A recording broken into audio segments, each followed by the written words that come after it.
Hi everyone, it's me, Rudy Tinoco from the Magicians Forum, and I'm here to teach you what I believe to be a very special routine from the mind of Harry Lorayne. The reason I think it's special is because it's an item that was never ever published, and the reason for that is because it's something that Harry created after I posed a little challenge to him regarding an effect by Daniel McCarthy called Discards and Draws that was published in the March 1991 issue of Apocalypse magazine.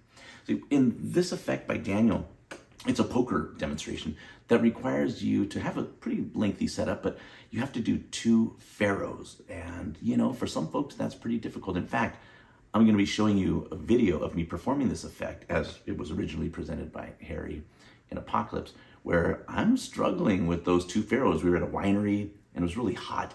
And so I was like, oh my gosh, is this gonna even work? And it did, but you'll see, I just had to run my mouth for a little bit until I actually nailed those pharaohs. Hi, it's me, Rudy, from the Magicians Forum, and I'm here with some good friends, actually family. And I'm gonna show you something that pertains to poker, because a lot of people will ask me whether or not I can use my sleight of hand skills to win at a game of poker. And the reality is that I've been working on it. So for example, I look at this pack, it's shuffled. I'm gonna try to see like where the aces are. I can see a run of hearts right here, a couple of jacks that are together, and I'm gonna utilize this to my benefit. And what I'm gonna do is shuffle these in such a way that I'm gonna deal out 5 hands.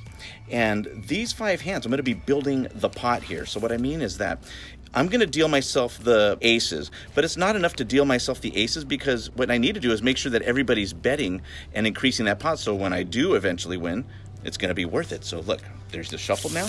I'm gonna deal 5 hands, so watch this. 1, 2, 3, 4.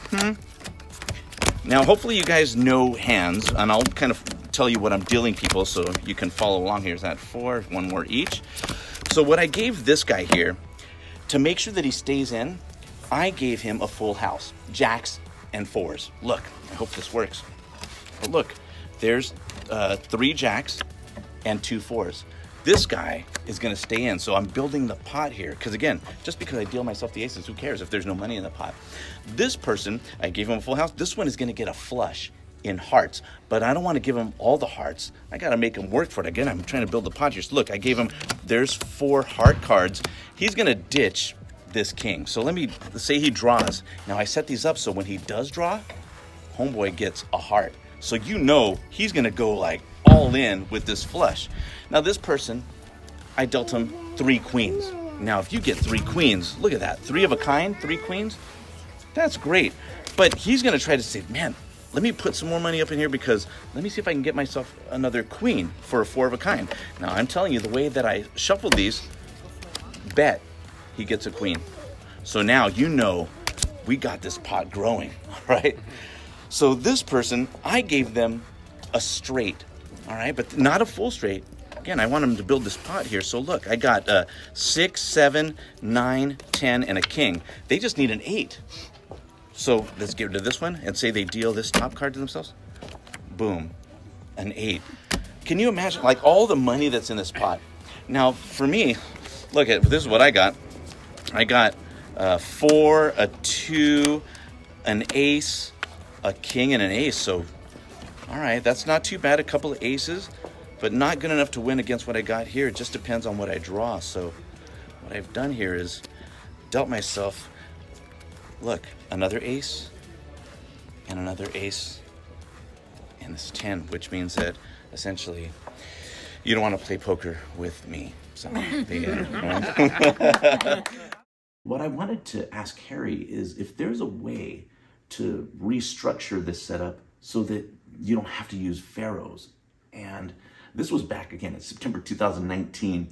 And after I presented this to Harry, it was, I think, the next day when he messaged me and said, you know, Rudy, I can't do it. I can't figure out how to do that. So I'm like, oh, okay, no problem.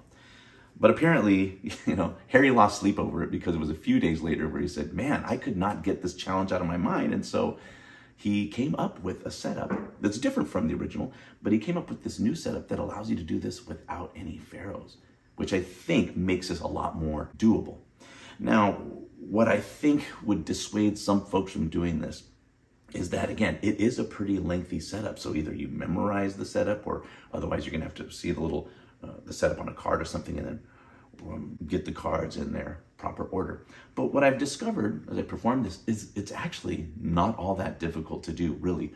All you have to memorize are the hands. Each of the hands are going to be dealt to your spectators as well as yourself.